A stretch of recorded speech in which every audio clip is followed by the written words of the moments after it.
చైనాకు దాని అడ్డాలోనే చెక్ పెట్టడానికి పాశ్చాత్య దేశాలు రంగంలోకి దిగాయా? భారత్ బాటలోనే అమెరికా, యూరోప్ దేశాలు అడుగులేస్తున్నాయా? ప్రస్తుత పరిణామాలు అవునని అంటున్నాయి.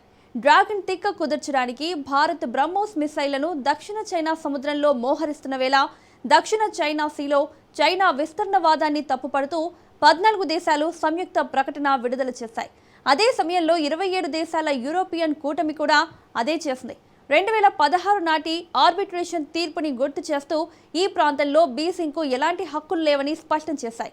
ఈ ప్రకటనపై చైనా భగ్గుమంది. సౌత్ చైనా సీ తన సొంతమని ప్రకటించింది. ఇంతకు దక్షిణ చైనా సముద్రం వేదికగా ఏం జరుగుతోంది? చైనాకి వ్యతిరేకంగా పాశ్చాత్య దేశాల సంయుక్త ప్రకటనలో ఏముంది? భారత్ దూకుడు తర్వాతే ఆ దేశాలు ఎందుకు రంగంలోకి దిగాయి? ఈ ప్రాంతం పూర్తిగా తమదేనని చైనా ఎందుకు వాదిస్తోంది? Let's watch. దక్షిణ చైనా సముద్రంలో మరోసారి హై వోల్టేజ్ యాక్షన్. భారత్ రూట్లోకి 37 దేశాలు, తగ్గేదే లేదంటున్న డ్రాగన్. సౌత్ చైనా సీ కేరఫ్గా యుద్ధానికి రంగం సిద్ధమవుతోందా? ఫిలిప్పీన్స్కు బ్రహ్మోస్ క్షిపణులు అందించింది. ఇండోనేషియాకు సేమ్ మిసైల్స్ ఎక్స్పోర్ట్ కాబోతున్నాయి. అదనంగా అస్త్ర క్షిపణులు ఎగుమతి చేయడానికి సిద్ధమవుతున్నారు. ఇది సరిపోదన్నట్టు హిందూ మహాసముద్రంలో డ్రాగన్ తోక తెంచడానికి ఇండోనేషియాతో కీలక పోర్టు ఒప్పందం కూడా జరిగింది. జపాన్, ఆస్ట్రేలియాలతో వ్యూహాత్మక రక్షణ ఒప్పందాలు జరిగాయి. ఇవన్నీ చైనా విస్తరణవాదానికి చెక్ పెట్టడమే లక్ష్యంగా ఇండియా అమలు చేస్తున్న తిరుగులేని వ్యూహాలే. అంతర్జాతీయ సముద్ర మార్గాలను రక్షించుకోవడానికి ఒకేసారి 37 దేశాలు రంగంలోకి దిగాయి. డోటీ డ్రాగన్ కు సీరియస్ వార్నింగ్ కూడా ఇచ్చాయి. ఈ హై వోల్టేజ్ యాక్షన్ అర్థం కావాలంటే అసలు దక్షిణ చైనా సముద్రం వివాదం ఏంటో తెలుసుకోవాలి. దక్షిణ చైనా సముద్రంలో చిన్న పెద్ద కలిపి సుమారు 250 వరకు దీవులుంటాయి. ఆటుపోట్ల కారణంగా కొన్ని దీవులు నెలల పాటు నీళ్లలో మునిగి ఉంటాయి, కొన్ని పూర్తిగా మునిగే ఉంటాయి. ఈ ప్రాంతం హిందూ మహాసముద్రం, పసిఫిక్ మహాసముద్రం మధ్య ఉంటుంది.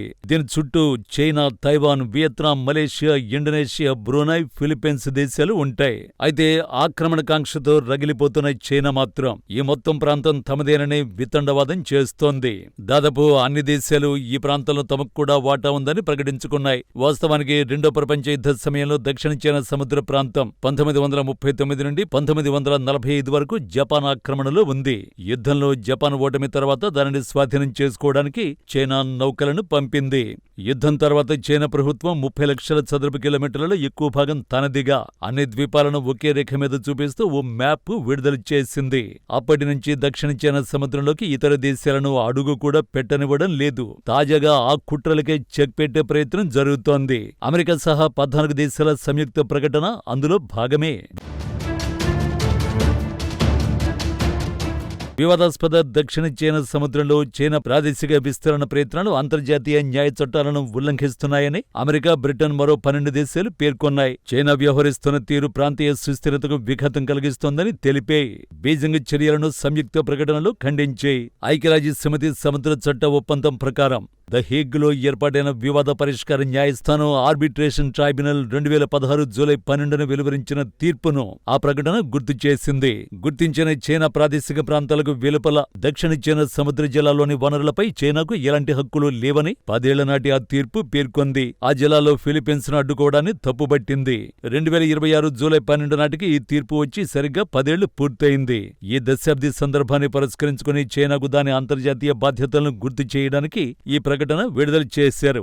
ఇటీవల దక్షిణ చైనా సముద్రంలో ఫిలిప్పీన్స్ కు చెందిన కోస్ట్ గార్డ్ నౌకలపై, అలాగే మత్స్యకారులపై చైనా తన సైనిక బలగాలతో భౌతిక దాడులకు దిగడం, వాటర్ క్యానన్స్ ప్రయోగించడం వంటి చర్యలు ఎక్కువయ్యాయి.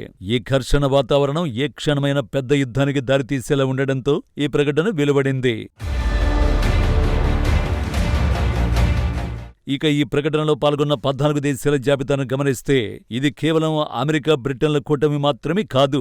ఇందులో ప్రపంచంలోని వివిధ ప్రాంతాలకు చెందిన కీలక దేశాలు ఉన్నాయి. ప్రత్యక్షంగా నష్టపోతున్న దేశం ఫిలిప్పీన్స్ మొదటి స్థానంలో ఉంది. చైనా నౌకలు తమ సముద్ర జలాల్లోకి వచ్చి తమ మత్స్యకారులను, కోస్ట్ గార్డును వేధిస్తుండటంతో నేరుగా చైనాతో పోరాడుతోంది. ఆ తర్వాత అమెరికా, జపాన్, ఆస్ట్రేలియా, బ్రిటన్ దేశాలు చైనా ప్రాదేశిక విస్తరణను అడ్డుకోవడానికి ఇండో పెసిఫిక్ ప్రాంతంలో ఉమ్మడి రక్షణ వ్యూహాలను అమలు చేస్తున్నాయి. నార్త్ అమెరికా, పెసిఫిక్ మిత్ర దేశాలు కెనడా, న్యూజిలాండ్ కూడా అంతర్జాతీయ వాణిజ్య స్వేచ్ఛను సమర్థించే ప్రయత్నంలో భాగంగా చైనాను ఎదురిస్తున్నాయి. ప్రపంచ వాణిజ్యంపై ఆధారపడే యూరప్ ప్రధాన దేశాలు జర్మనీ, ఇటలీ కూడా చైనాకు వ్యతిరేకంగా నిలబడ్డాయి. ఎందుకంటే చైనా సముద్ర మార్గాలను మూసివేస్తే వీరి ఆర్థిక వ్యవస్థలు దెబ్బతింటాయి. ఆ తర్వాత బాల్టిక్, తూర్పు యూరప్ దేశాలైన Estonia, Latvia, Lithuania, Romania, Slovenia వంటి చిన్న దేశాలు చైనా దురాక్రమణల వల్ల భవిష్యత్తులో ముప్పు వాటిల్లుతుందని భయపడుతున్నాయి. అందుకే అంతర్జాతీయ చట్టాల రక్షణ కోసం నిలబడ్డాయి. వీటితో పాటు 27 దేశాలతో కూడిన యూరోపియన్ యూనియన్ విడిగా ప్రకటన విడుదల చేసింది. ఈ పరిణామం చైనాకు ఒక పెద్ద దౌత్యపరమైన దెబ్బగా విశ్లేషకులు అభిప్రాయపడుతున్నారు. మరోవైపు ఆర్బిట్రేషన్ కోర్టు తీర్పును చైనా మొదటి నుంచి అంగీకరించడం లేదు. ఇప్పుడు కూడా అదే మాట పునరుద్ఘాటించింది. ఆ తీర్పును తాము ఆమోదించడం లేదని, గుర్తించడం లేదని పునరుద్ఘాటించింది.